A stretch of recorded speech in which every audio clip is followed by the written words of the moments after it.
Savais-tu que ça va faire maintenant 8 ans qu'on produit Retour sur l'investissement et les podcasts du Collège MREX, puis on a au-dessus de 2 millions de visionnements de ces podcasts-là? Mais d'ailleurs, c'est pour ça qu'on a décidé de faire présentement, pour les prochaines semaines, les meilleurs recaps, justement, de tout ce qu'on a fait à date. Peut-être que vous avez manqué ces épisodes-là, peut-être que vous avez manqué ces invités-là. On vous donne la chance de revoir ce que nous, on pense ont été les meilleurs moments jusqu'à date. Ensuite, on se revoit à l'automne pour la toute nouvelle saison de Retour sur l'investissement.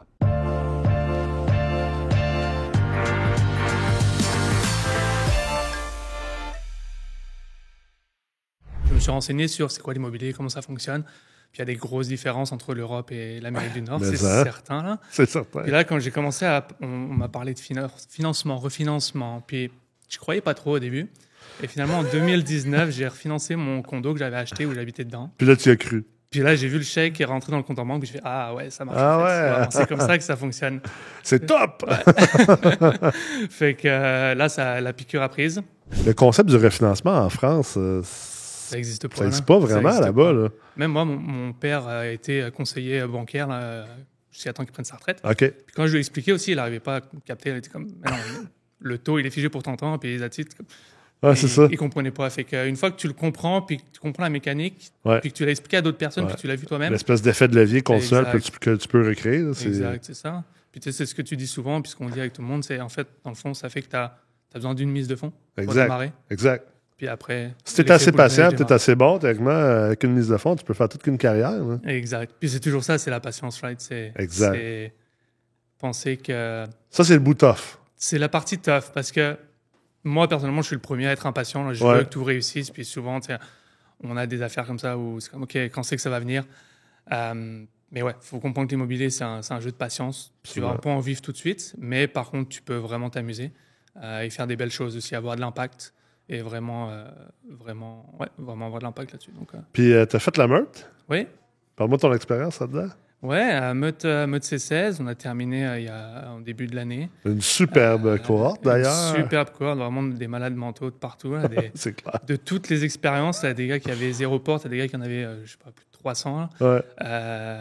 Je me rappelle d'un là, à Sherbrooke, ils font que des balances de prix de vente sur tous leurs deals. Oh, ouais. Donc, c'est vraiment l'occasion d'avoir un mastermind là, pendant 4 fins de semaine.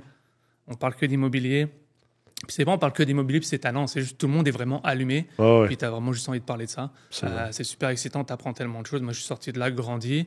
C'est sûr que je suis sorti de là aussi avec des clients supplémentaires. Ouais. Puis c'est des gens que je veux servir, qui m'ont vu en vrai, comment est-ce qu'on vit ensemble. Tu vas au gym, tu fais des parties le soir. Exact. Donc, tu vois vraiment les gens dans toutes les conditions.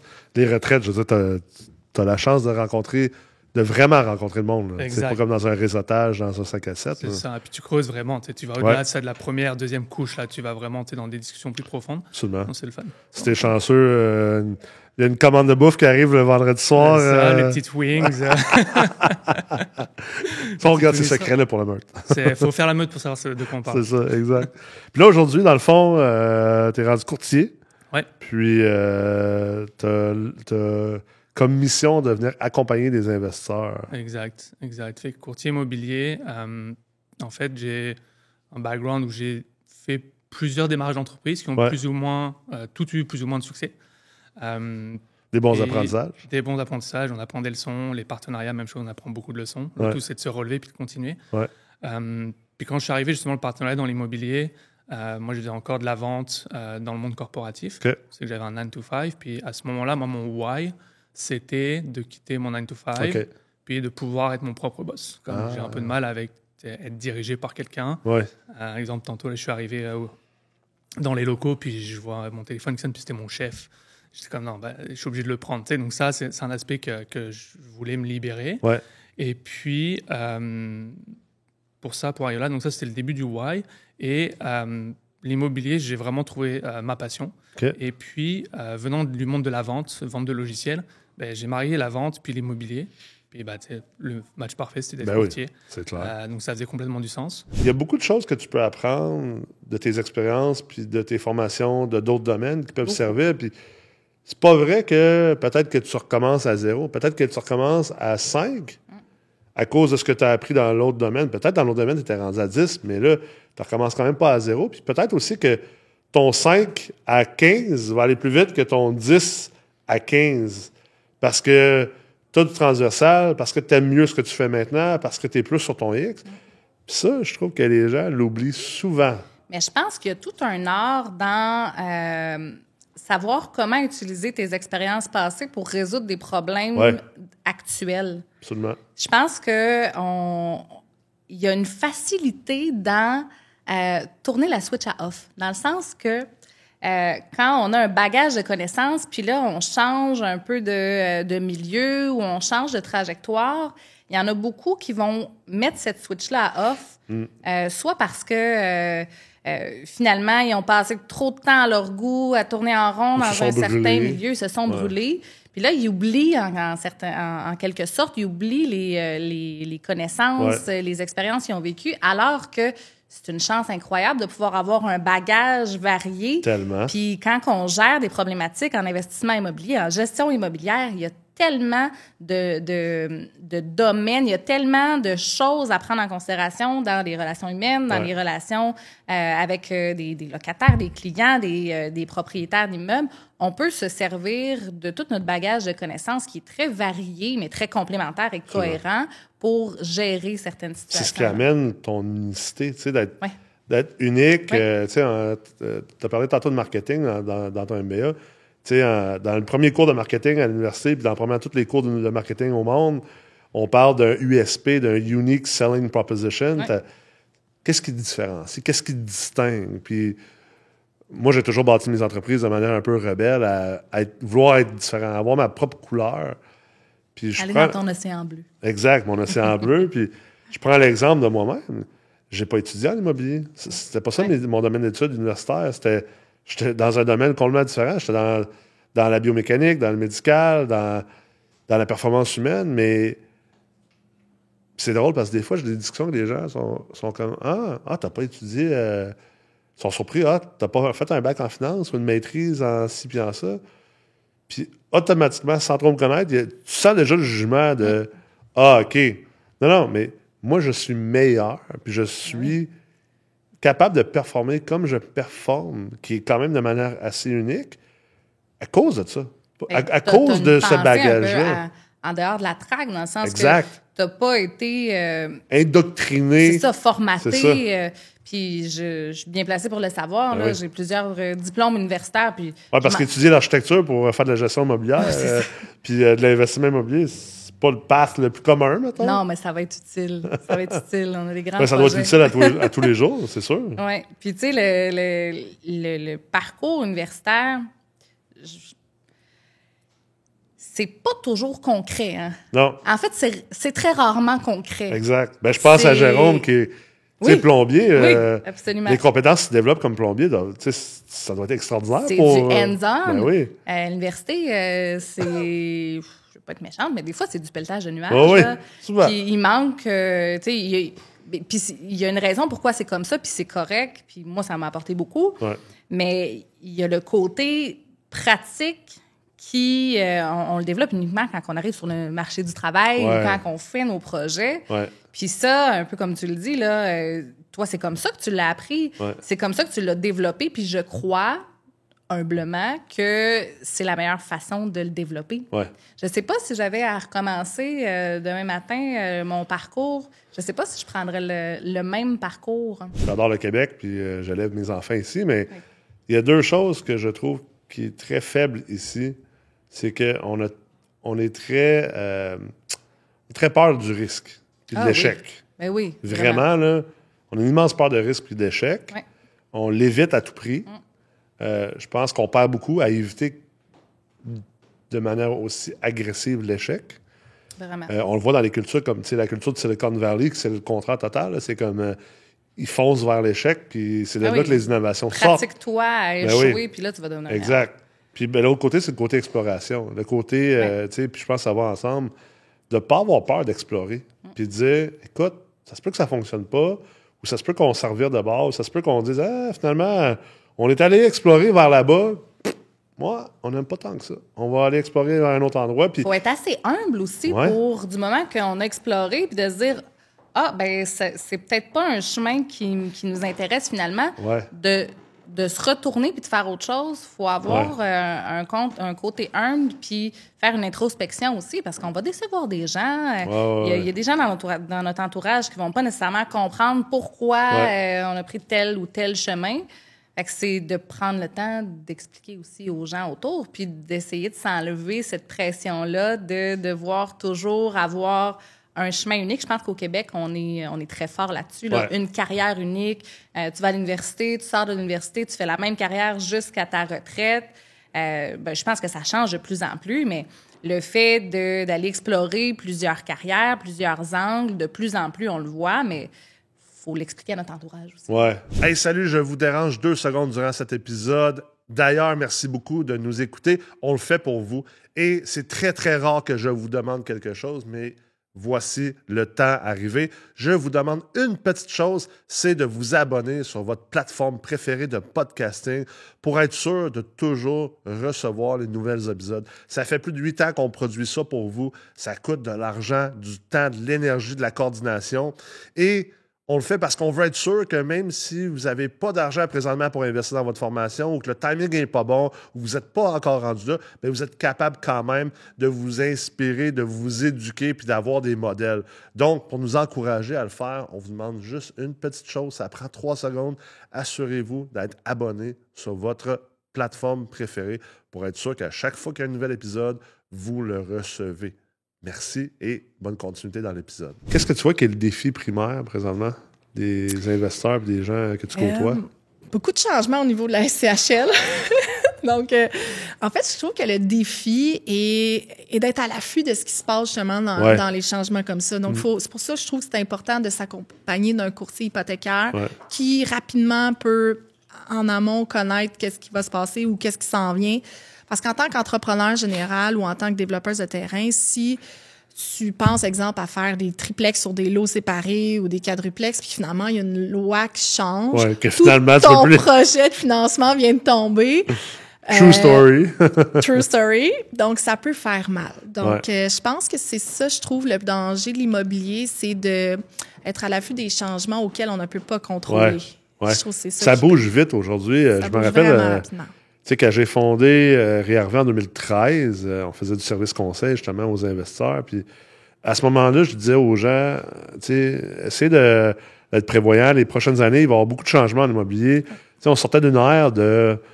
Je veux pas, c'est une ère un peu plate puis facile. Puis je dis pas ça de manière péjorative pour les gens qui ont fait de l'immobilier avant nous, mais force est d'admettre que les années 2000, puis je dirais les années 2010...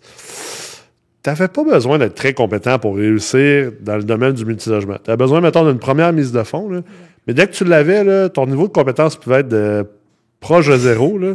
Tu pouvais réussir. Puis tu pouvais vraiment réussir massivement. Exact. Puis les choses ne changeaient pas vite. Tu sais, je me rappelle, là, le financement SCHL pendant des années, là, c'était tout à l'enfer. Il n'y avait rien qui changeait. Même les normalisations ne changeaient pas au niveau des dépenses. Il n'y avait rien qui changeait. Puis là, il y a eu une accélération vers les années 2018, 2019, 2020. COVID a changé tout. Mais là, on dirait que depuis 5 ans, c'est fou. Là. Aux 3 à 6 mois, là, tout change.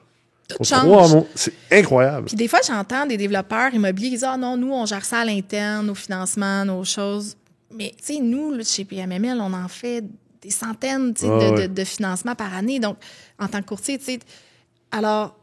Je comprends qu'on veut essayer de le faire à l'interne, mais on ne peut pas être au courant de tout ce qui se passe aussi vite que dans une boîte directement qui sont connectés. Fait qu'il faut faire... je pense que le truc, c'est vraiment de s'accompagner de professionnels. C'est de s'accompagner de professionnels, suivre des podcasts comme vous faites pour être tenu au courant de tout ce qui se passe dans l'actualité en lien avec... Absolument. Fait qu'il faut être à l'affût parce que ça bouge beaucoup trop vite. Ah, c'est clair. As-tu déjà vécu des défis, tu sais, d'être une femme qui arrive entrepreneur général avec tes bottes pis tout, là? Ah, ben oui. Ouais? Ben oui. Ouais. Oui et non, parce que je travaille avec des bonnes équipes depuis des années.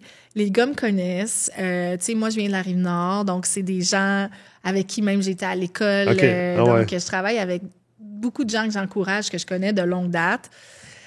Beaucoup de respect. Donc, ils savent à quel point je suis investie dans mes projets, puis je suis bien aimée, puis... Fait que non, pas...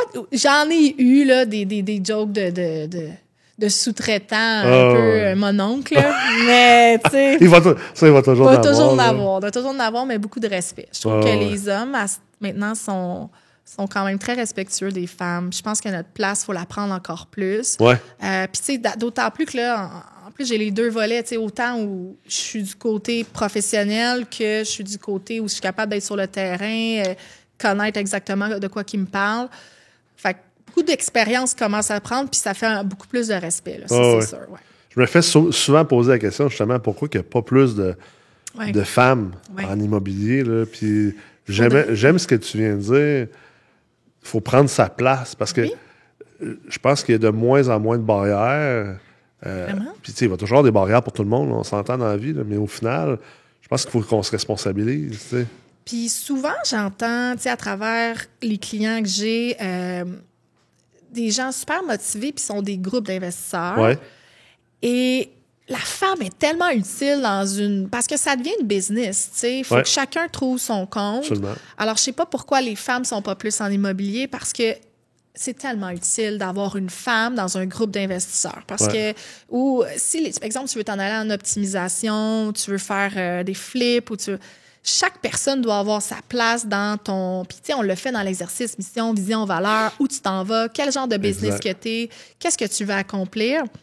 Puis, la femme a tellement sa place. Les hommes, vous avez plein de talents, là, mais la femme aussi. Ah oui, ça, c'est clair. Alors, je pense que gênez-vous pas de foncer, les femmes. Ouais. Go! Je pense que le plus grand profit, c'est à la détention, à l'opération. Puis c'est pour ça que, d'ailleurs, ça existe des deals de profit à l'achat, parce que c'est des immeubles qui sont à vendre de gens qui ne savaient pas gérer, qui ne savaient pas opérer les propriétés qu'ils avaient.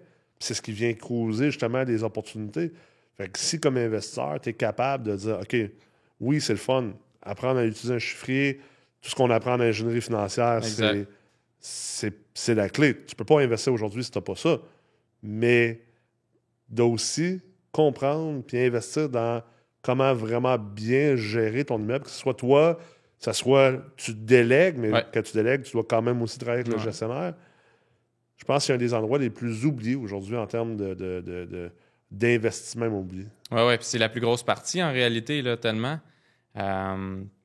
Non, c'est ça, on est vraiment... c'est dans la partie qu'on peut venir optimiser tous les processus, venir mettre en place des règlements d'immeubles, tout ce qui est réparation, entretien et réparation, c'est tellement négligé dans tellement d'immeubles ou fait par des gens très peu compétents.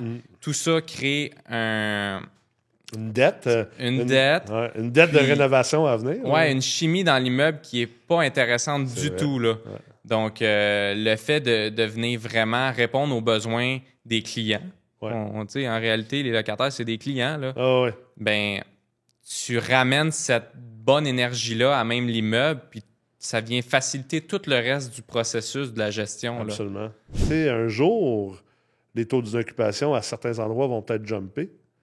Puis une des meilleures manières de protéger ton investissement puis de t'assurer que ton investissement continue à performer au fil du temps, c'est justement de mettre l'emphase là-dessus. Puis c'est pas facile parce que c'est pas sexy. La gestion immobilière... Exact, c'est rien de sexy. C'est sexy acheter un immeuble et faire un post Facebook. Là. Puis avoir les clés, puis... l'opérationnel... C'est sexy avoir un refinancement, d'avoir un chèque, là, mais gérer un immeuble un jour, tu sais, à chaque jour... C'est ce qui est le moins sexy, mais c'est probablement ce qui est le plus payant sur le long terme aussi. Oui, totalement, exact. Donc, tu viens vraiment, optimiser à long terme tes actifs.